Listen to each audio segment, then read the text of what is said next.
Hai pejuang SKB CPNS 2020, terutama teman-teman yang ngambil formasi bidan, perawat, dokter, analis, kesmas, dan lain-lain, semua bidang yang berhubungan dengan kesehatan. Kali ini Bimbel Widya Medika akan membahas FR di tanggal 2 dan tanggal 3 ya, khususnya untuk materi keluarga berencana. Nah, dari yang kami kumpulkan, ada beberapa FR yang keluar nih tentang KB. Yang pertama ada tentang tujuan KB, kemudian ada manfaat KB, baik bagi negara, manfaat KB demografis, bagi keluarga, dan bagi wanita. Kemudian ada juga soal tentang pasangan yang akan menikah tapi menunda kehamilan, itu pilihan alkonnya apa. Ibu dengan kanker payudara, pilihan alkonnya apa. Pilihan KB untuk pasien pos KET apa? Kemudian edukasi untuk pasien pos vasektomi. Kemudian konseling KB awal itu bagaimana? Nah, ini saya kumpulkan dari FR baik dari teman-teman dokter, perawat, bidan, farmasi dan sebagainya. Ini adalah soal-soal yang keluar. Yang pertama kita bahas dulu tentang tujuan KB. Nah, buat teman-teman yang ikut bimbel mungkin kok beda Kak pilihannya dengan yang kemarin kita pelajarin. Nah, kemarin itu yang kita pelajarin di modul itu kan bahwa paradigma KB itu kita ngikutin paradigma yang baru. Ya, paradigma KB yang baru itu paradigma KB pasca reformasi dari BKKBN. Jadi BKKBN itu lagi ada rebranding nih, sekitar setahun atau 2 tahun yang lalu itu BKKBN ada rebranding. Jadi mereka mengganti visi, misi, logo, lagu, termasuk paradigma KB-nya pun itu berubah. Paradigma KB yang baru itu adalah norma keluarga kecil berkualitas. Tapi ternyata yang keluar di SKB itu masih menggunakan paradigma lama ya, karena pilihan jawabannya itu nggak ada yang norma keluarga kecil berkualitas, adanya yang lama. Norma keluarga kecil bahagia sejahtera. Jadi nanti kalau kamu ditanya apa tujuan KB, itu masih pakai yang lama, yang norma keluarga kecil bahagia sejahtera, atau kalau zaman dulu kita bilangnya dengan istilah NKKBS gitu ya. Oke, jadi kalau ditanya tujuan KB berarti kamu jawabnya norma keluarga kecil bahagia sejahtera. Selanjutnya ada soal juga tentang apa sih manfaat KB, dan beda-beda ya dapatnya. Ada yang dapat manfaat KB bagi negara, manfaat demografis, manfaat bagi keluarga, manfaat bagi wanita, dan nanti tergantung kamu dapatnya yang mana. Nah, ini coba saya rangkumkan.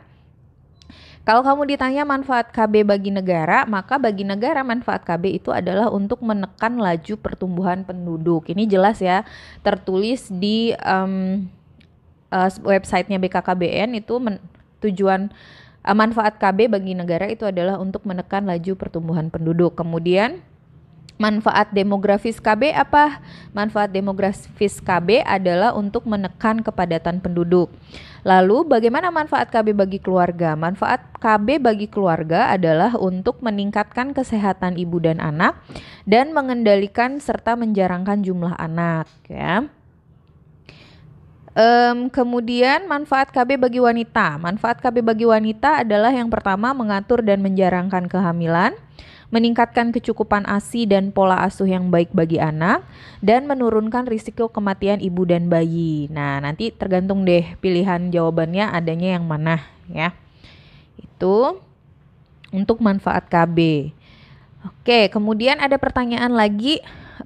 Kalau ada pasangan yang ingin menunda kehamilan, maka kamu tawarkan alat kontrasepsinya apa?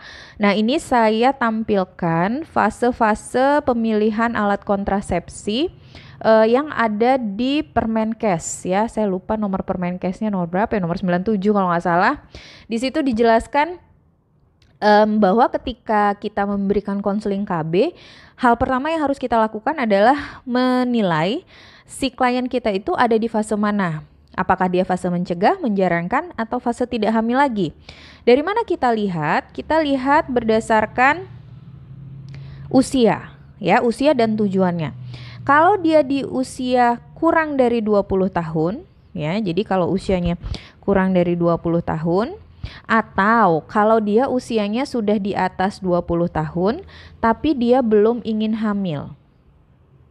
Jadi misalnya umurnya sudah 23 tahun, dia menikah tapi belum pengen hamil karena masih melanjutkan sekolah misalnya begitu. Nah, itu juga dia termasuk ke dalam fase mencegah kehamilan atau nama lainnya adalah fase menunda kehamilan.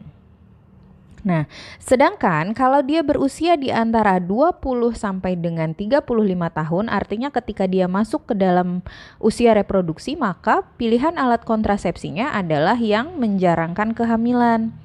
Nah, di fase menjarangkan ini harapannya jarak antar anak itu bisa kita atur paling tidak 3 sampai dengan 5 tahun gitu ya.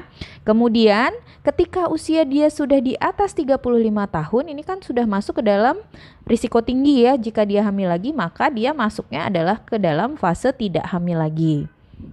Nah, bagaimana dengan pilihan alkonnya? Kalau dia masuk di fase menunda kehamilan, maka prinsipnya adalah kalau orang lagi belum pernah hamil, terus dia nunda dulu, begitu dia selesai nunda pasti pengen cepet hamil lagi kan? Maka kamu pilihlah alat kontrasepsinya yang bersifat reversible. Reversible itu artinya adalah kesuburannya cepat kembali. Ya, jadi jangan pilihkan alkon yang kalau dia lepas dia nggak bisa langsung hamil gitu. Pilihlah yang begitu dia lepas dia bisa langsung hamil. Nah, pilihan utamanya adalah pil. Ya, jadi ketika nanti kamu ketemu kasus dia mau mencegah atau menunda kehamilan, maka pilihan utamanya adalah pil. Itu. Kemudian yang harus dihindari itu adalah suntikan.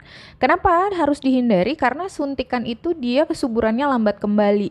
Ya, kesuburannya lambat kembali, apalagi yang suntik 3 bulan itu harus ada fase apa ya, ibaratnya fase pemulihan gitu ya, dari dia di stop suntikannya ada fase pemulihan sekitar 3 sampai 6 bulan. Jadi biasanya kosong dulu tuh 3 sampai 6 bulan baru dia bisa hamil. Nah, ini sangat tidak dianjurkan pada mereka yang menunda atau mencegah kehamilan. Kemudian, kalau dia di fase menjarangkan, karena kita harapannya menunda itu paling tidak 3 sampai 5 tahun, maka sebenarnya di fase ini yang kita utamakan adalah MKJP, terutama IUD atau implan, ya. Jadi di sini kita utamakan IUD atau implan. Kalau dia masih menyusui, kamu boleh tawarkan MAL. Tapi dengan syarat dia memenuhi syarat MAL. Atau yang lainnya bisa kita tawarkan yang hormonal. Nanti kamu sesuaikan juga dengan hasil pemeriksaan fisik, kemudian riwayat penyakit dan sebagainya. Sedangkan kalau dia masuk di fase tidak hamil lagi, maka pilihan utama alat kontrasepsinya itu adalah yang kontrasepsi mantap atau steril. Jadi kamu tawarkan MOW atau MOP. Setelah itu jika dia tidak menginginkan itu, bisa kamu tawarkan MKJP yang lain, bisa IUD atau implan gitu ya. Oke, jadi kalau mau menjawab pilihan alat kontrasepsi, kamu harus tentukan dulu dia itu masuk ke dalam fase yang mana, supaya nanti nggak salah jawabnya. Lalu, nah sekarang kalau ada pasangan yang ingin menunda kehamilan, berarti apa dong jawabannya kalau kayak yang tadi? Nah ini nih contohnya, ada seorang perempuan 24 tahun. Laki-lakinya usianya 26, dia baru menikah tapi belum menginginkan kehamilan karena masih sekolah. Apakah metode kontrasepsi yang tepat? Tadi kita bilang bahwa pilihlah alat kontrasepsi yang bersifat reversible. Pilihan utamanya adalah pil. Jadi jawaban yang tepat adalah A. Lalu ada soal juga tentang pilihan alat kontrasepsi pada pasien yang mengalami punya riwayat kanker payudara. Contohnya di soal ini. Ini soal-soal ini ada di simulasi ya, ada di soal-soal simulasi SKB formasi bidan yang dimiliki oleh Bimbel Widya Medika. Jadi sebenarnya kalau kamu udah ikut simulasi itu, sebenarnya soal-soal yang ada di SKB itu udah ada semua di soal simulasi itu ya, pasti bisa jawab deh. Ini saya coba up lagi ke sini.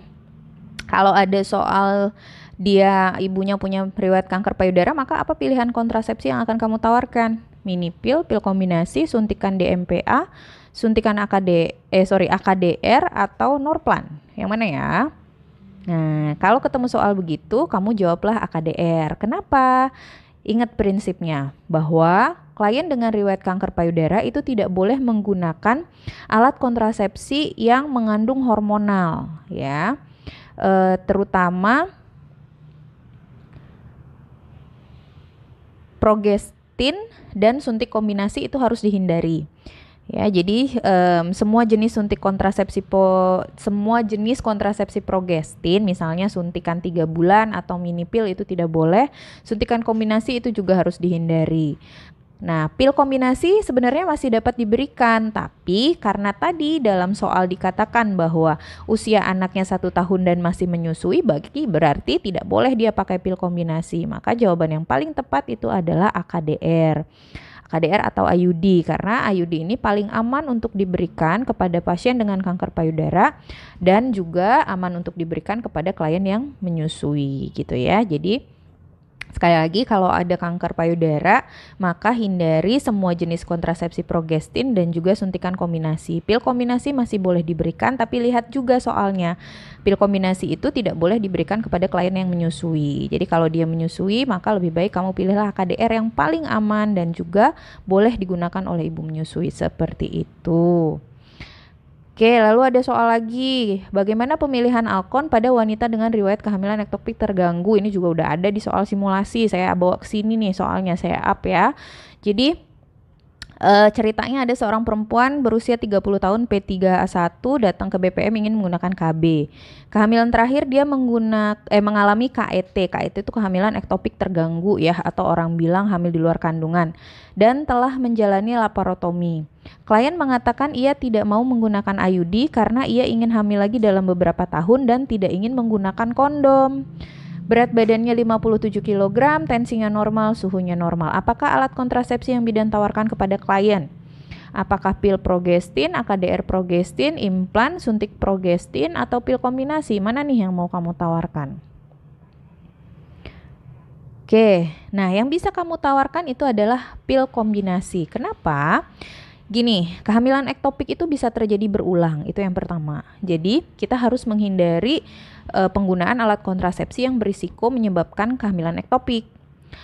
Alat kontrasepsi progestin itu berisiko menyebabkan kehamilan ektopik. Jadi jangan tawarkan alat kontrasepsi progestin kepada wanita yang punya riwayat kehamilan ektopik. Pil progestin dan AKDR progestin sama sekali tidak boleh diberikan karena risiko kehamilan ektopik sangat tinggi. Nah, sedangkan alat kontrasepsi yang mengandung estrogen dan progesteron atau alat kontrasepsi yang mengandung hormon kombinasi, baik pil atau suntikan, dan AKDR tanpa hormon itu aman untuk diberikan kepada wanita dengan riwayat kehamilan ektopik. Atau kalau bisa saya simpulkan, maka yang tidak boleh itu adalah semua jenis alat kontrasepsi yang menggunakan progestin. Ya. Alat kontrasepsi progestin semuanya tidak boleh. Kenapa sih? Karena gini, progestin itu salah satu sifat atau salah satu cara kerja hormon progestin dalam mencegah kehamilan itu adalah dengan memperlambat atau mengganggu motilitas tuba. Jadi si fimbriae dan tuba yang harusnya selalu bergerak, karena ada hormon progesteron, dia akan menjadi lambat kerjanya. Atau masih ingat nggak sifat hormon progesteron yang sering saya jelaskan di bimbel? Sifat hormon progesteron itu adalah memperlambat, ya kan? Memperlambat. Jadi kalau misalnya ada hormon progesteron, maka motilitas tubanya atau gerakan tubanya juga akan menjadi lebih lambat. Nah, ketika gerakan tuba itu menjadi lebih lambat, saat sperma sudah bertemu dengan ovum itu kan harusnya dia masuk ya ke kavum uteri dan berimplantasi atau nidasi. Nah, karena si motilitas tubanya ini lambat, akhirnya si janin ini dia nggak bisa berjalan. Setelah dia terbentuk di tuba, dia nggak bisa berjalan ke kavum uteri dan akhirnya dia tumbuhnya itu di tuba gitu, karena si motilitas tubanya tidak mendukung gitu, karena dia tidak bekerja dengan baik si tubanya untuk mendorong si janin masuk ke kavum uteri gitu. Makanya yang mengandung progestin itu akan berisiko untuk menyebabkan terjadinya kehamilan ektopik. Yang paling aman adalah alat kontrasepsi yang mengandung hormon kombinasi, baik pil ataupun suntik, atau AKDR. Tapi AKDR-nya yang tidak pakai hormon ya. Itu. Selanjutnya, bagaimana pemberian edukasi kepada pasien post vasektomi? Ini saya lihat keluarnya di soal dokter ya. Ada seorang laki-laki katanya berusia 48 tahun didampingi oleh istrinya Datang ke rumah sakit membawa surat rujukan dari puskesmas untuk dilakukan vasektomi. Apakah Penkes yang akan Anda berikan kepada klien tersebut? Apakah A. Vasektomi dapat mempengaruhi libido? B. Vasektomi dapat dilakukan dengan memotong testis? C. Vasektomi tidak mempengaruhi hubungan seksual? Atau D. Vasektomi segera efektif setelah dilakukan? Mana yang akan kamu jawab? Kalau kamu jawab A, vasektomi dapat mempengaruhi libido, itu salah ya.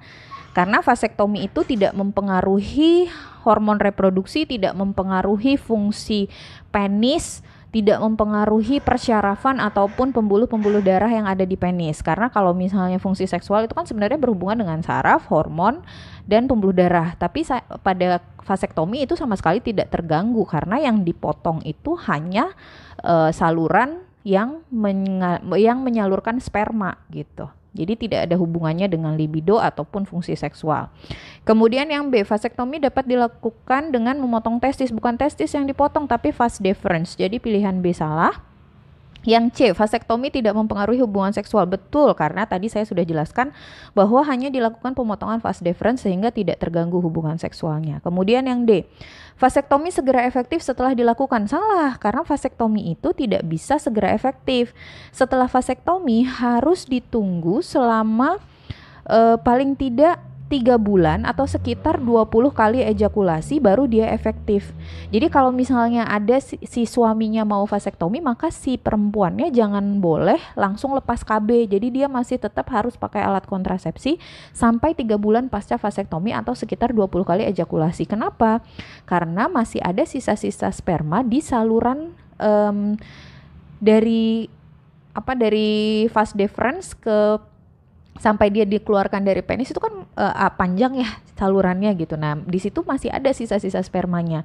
Sehingga kalaupun si saluran vas deferensnya sudah dipotong, dari tempat produksinya sudah dipotong, tapi kalau di salurannya masih ada, masih tetap bisa hamil gitu. Maka harus ditunda dulu sampai semua sisa-sisa sperma di salurannya itu habis, baru boleh si perempuannya tidak menggunakan alat kontrasepsi atau mereka boleh tidak menggunakan alat kontrasepsi tambahan gitu. Jadi tidak segera efektif tapi harus ditunggu 3 bulan atau sekitar 20 kali ejakulasi.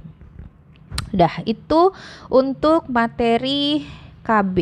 Nanti kita akan share lagi video tentang materi imunisasi yang muncul di tanggal 2 dan tanggal 3, karena yang tanggal 1 udah saya share ya videonya gitu. Nah, buat kamu yang belum ngelihat video FR di tanggal 1, kamu bisa lihat di bawah itu ada masuk ke channel kita dan di situ akan ada muncul FR dari hari-hari sebelumnya ya. Buat teman-teman yang udah kasih testi ke kita, terima kasih banyak ya. Selamat atas kelulusannya. Buat teman-teman yang lagi persiapan untuk SKB CPNS 2020, Widya Medika punya 2 modul, yaitu modul SKB Kebidanan dan juga modul SKB Kesehatan Umum. Untuk informasi dan pemesanan, teman-teman bisa follow IG kita atau hubungi admin di nomor WA yang tertera di layar. Untuk teman-teman bidan, kita juga punya simulasi SKB online, jadi tryout gitu ya. Nah, tryout ini ada 5 paket soal, ada 500 soal, ada kunci jawabannya, ada pembahasannya. Kemudian kamu juga bisa melihat skor dan ranking dari seluruh peserta yang sudah mengikuti ujian. Oke, thank you for watching our videos. Kita ketemu lagi di video berikutnya. Jangan lupa nyalakan lonceng supaya kamu dapat notifikasi ketika kita ada upload video baru. Terima kasih.